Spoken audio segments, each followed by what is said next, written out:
Yun, start na tayo ng ating ride for today. Evening ride tayo ngayon kasi tinamad tayo. Mahangin ah. Tinamad ako kaninang umaga. Evening ride. Kanina pa dapat ako magra-ride mga bandang ano na kasi ngayon 6:30 na. Kanina pa dapat ako magra-ride 5:30 nung may araw-araw pa.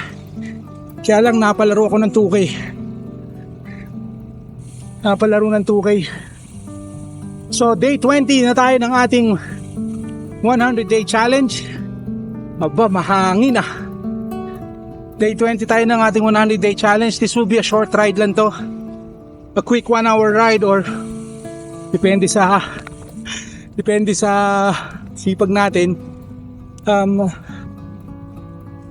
Day 20 na tayo. Nakalaya mo yun, ganun lang yun. Naka day 20 na tayo. So 80 days pa.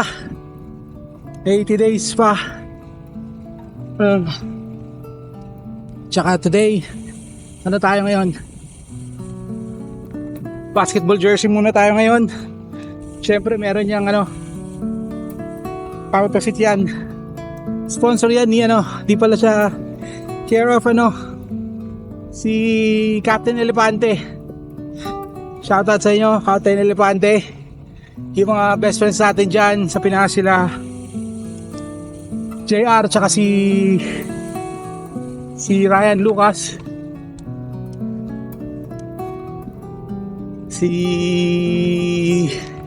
yung tropa pips natin yan, si Alan na nasa US, Chicago yata siya. Tsaka yung tropa din natin dito, si Raymond.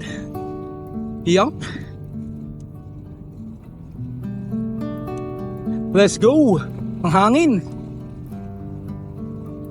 Sarap ng panahon kasi hindi pa malamig yung kumbaga yung talagang ano siya, what do you call this, outdoor weather.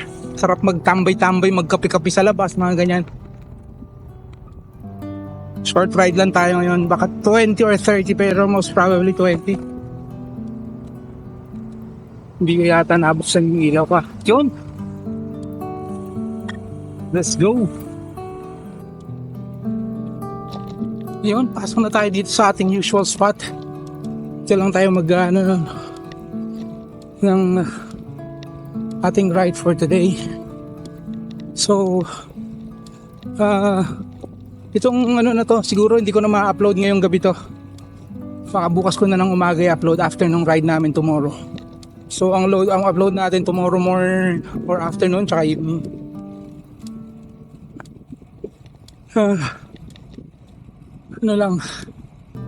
Share lang ako ng story kasi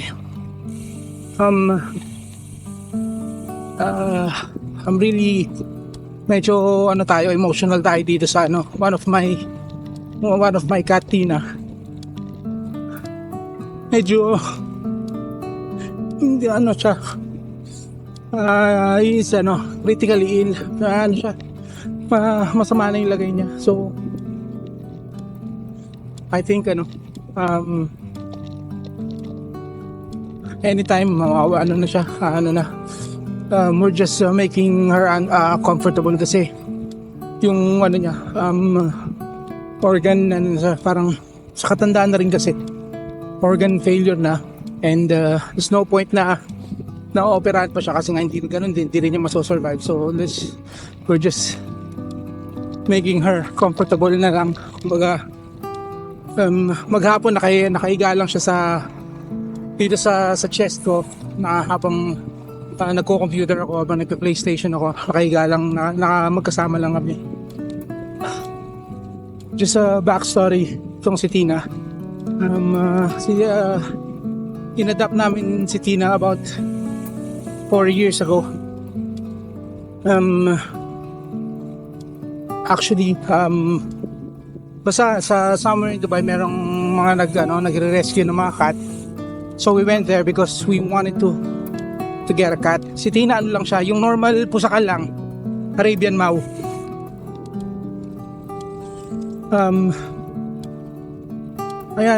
When we went there, sa may yung mga nagre-rescue ng pusa, she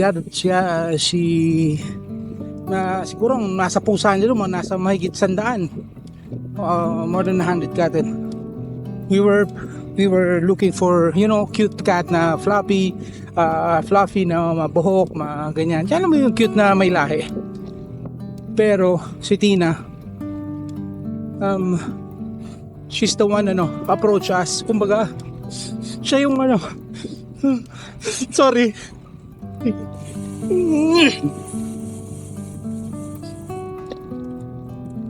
Siya yung mismong lumapit sa akin, nagpapet, sumampa sa lap ko. I think I have a video, so pag may video ako, i-share ko on my next vlog. I know I had a video of that na siya yung during the adoption na ina-adapt namin siya. So ayan, lang siya yung normal na pusa sa kalye, Arabian mo, pero siya yung pinaka-sweet because we have 4 cats. Siya yung sweet, laging nakatabi sa'yo, ganyan. Nung napunta siya sa amin, mas masaya naman siya, malaro and this, ganyan. And then this past few months, medyo yan unti-unti na siyang nagiging matamlay because of the age. Yung age niya medyo matanda na din kasi nung nakuha namin. I think she's about, I don't know the age, pero I think she's around 6 or 7 years old, parang ganyan. Tapos nung pinadoktor, yung pinavet namin siya, pinakuha na namin ng dugo, ganyan. Yun na nga, it's kidney is not functioning properly na.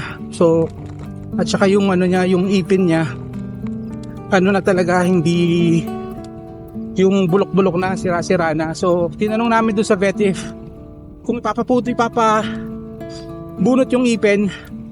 Sabi naman niya pwede, pero he might not survive it pag ipapabunot pa. Lalo na yung kidney kung ipapa-operahan. Pero sabi niya, sige, let nature take its course. Kaya ayan, ngayon hindi na siya nakakain. Siya, basta ay nako, ayoko ng ganito. Natitrigger yung because I have meron din tayong mga mental issue, man. Natitrigger tayo sa ganyan, sa yan, because talagang yung si Tina, siya yung kami talaga yung connected. Parang instead of founding her, she found us. Kumaga siya yung talagang pinaghadya kami, basta kasi nung adoption, hindi yung mga ibang pusa pet sa'yo, pero siya mismo yung lumapit out of nowhere, sumampa sa lap ko, ganyan. So that's why kumbaga she's not even on the plan to get, kaya siya na yung kinuha namin. Anyway, ayan. So, yun lang, medyo sorry. Emotional tayo kasi nga medyo na talagang siya yung kumaga pag yung nakikipaglaro ka sa pusa, kahit paano nakakalimutan mo yung mga naiisip at nararamdaman mong problema. Anyway, let's go back to riding. Let's go.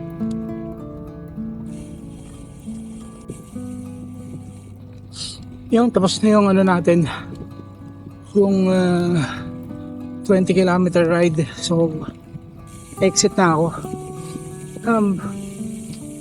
Akala ko pag nagbike ako ay mawawala yung yung lungkot ko eh. Parang lalo ako nalungkot. Hindi na ako nakapag nakapagkwento-kwento or nakapagsalita-salita kasi masyadong taging emotional tong ride na to. Hindi tumitigil yung basta na I thought na pag yung alam mo yung hindi ko ma-explain, basta malungkot siya. Pag naalala mo yung basta yung Kasi yung what we've been through, kung paano namin nakuha yung si Tina, na talagang halos isoli namin siya kasi medyo she was parang sobrang naughty niya nung simula, masyadong kalat, yung makalat sa pag ng cat litter, mga ganon, na nung simula yung hindi pa siya, yung paglipat niya sa amin, kasi parang syempre lagi lang siyang nakanda sa simula, ganun naman ang pusa pag sa adoption, sa simula lagi nakatago eh. Tapos pag lalabas yun, magkakalat lang, gano'n. Now we called, kinotak namin yung nagpa-adapt sa amin. Yung pinagkunan namin sa kanya, sabi namin, we wanted to tsunami return si Tina. Kumbaga, kahit ayaw namin, kaya lang kasi ngayon nga, nagiging perwisyo. Pero sabi nung nagpapa-adapt, nung pinagkuhan namin, sabi niya, give her a chance. Tapos naisip namin, kasi parang si Tina,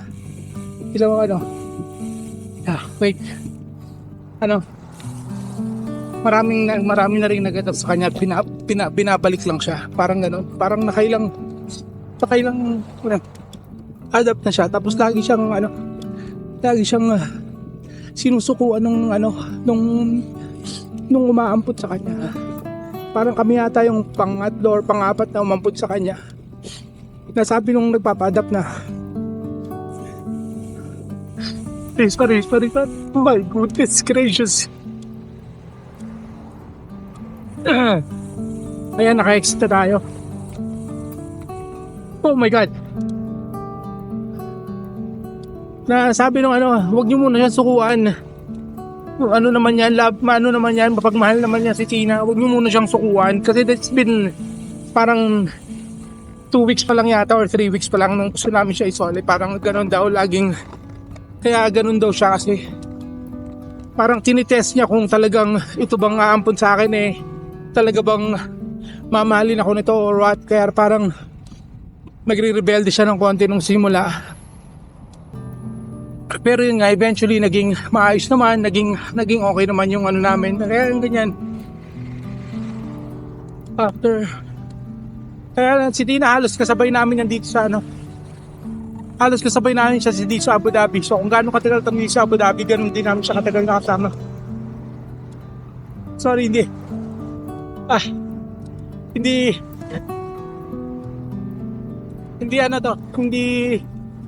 ko na-expect na ganito. Emotional tong ride na to. Well, sobrang hangin. Ayun, it's been a very emotional ride for me, kaya hindi rin ako nakapagsalita kanina kasi habang nagbabay ka, syempre nakapag-isip-isip ka. Yun, parang bumabalik sa isip ko yung sa nagsimula si Tina, paano siya napunta sa amin. Kumbaga, why of all cat, bakit si Tina, parang gano'n. Kasi actually medyo there's a good backstory kung bakit napunta ni si Tina. Yun nga na nalaman nga namin na ilang beses na rin siyang sinusuko at yung mga nag-aampon sa kanya. Well, ayan, ganyan talaga, it's part of life. Sabi nga nung vet na pinunta namin, yung pinagpa-check up namin sa kanya, na hindi na rin kasi tinanong namin kung pupunutan ba yung ipin para mawala yung yung para gumana siya ulit kumain. Ang sabi nung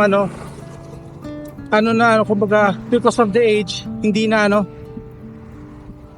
advisable na ganon, na i-undergone sa procedure kasi baka sa anesthesia pa lang hindi na magising, parang ganon. So that's why hindi namin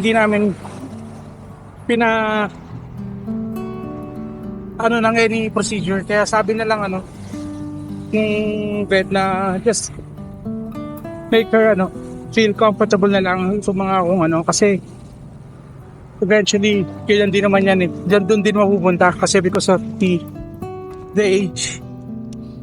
Kaya yun, It's just been a very emotional for me kasi nga yung hindi rin napamahal na rin talaga sa amin yung si Tina. May story pa dyan kung bakit Tina ang pangalan niya. Yung kinuwento sa amin nung nagampun sa kanya na kaya Tina because andun lang siya sa may Costa na coffee shop. Costa is short for Constantine Constantina. So kaya doon siya na-rescue nung rescuer yung nagpa-adapt sa amin noon, na nandun na siya pag-alagala, kaya naging Tina siya. So kaya yan yung backstory kay Tina, Constantine siya. Yun lang, dito na tayo sa bahay. Ikot lang tayo dito.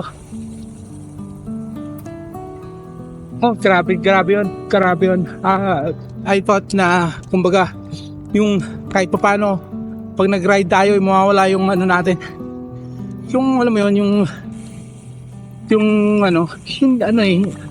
malungkot, yung loneliness na, this is almost the same feeling because I lost my father just over a year ago. More than a year ago. Just 1 year and 2 months yata, parang. So, I'm having that same feeling again na you lost a family member. Ganun ang pakiramdam natin. Akala ko mawawala pag nag-bike tayo. So, yan na lang. Hanggang dito na lang muna tayo ngayon. Thank you, Lord, for the safe ride. Thank you at nairaos natin tong ride na to. Yung day 20 natin is very emotional for me. Sorry kung madrama. Pag gano'n yan pagpasensyaan nyo na lang. Yun, so if you find this entertaining, interesting, and helpful, please like, share, and subscribe. Yan, until tomorrow. Bye.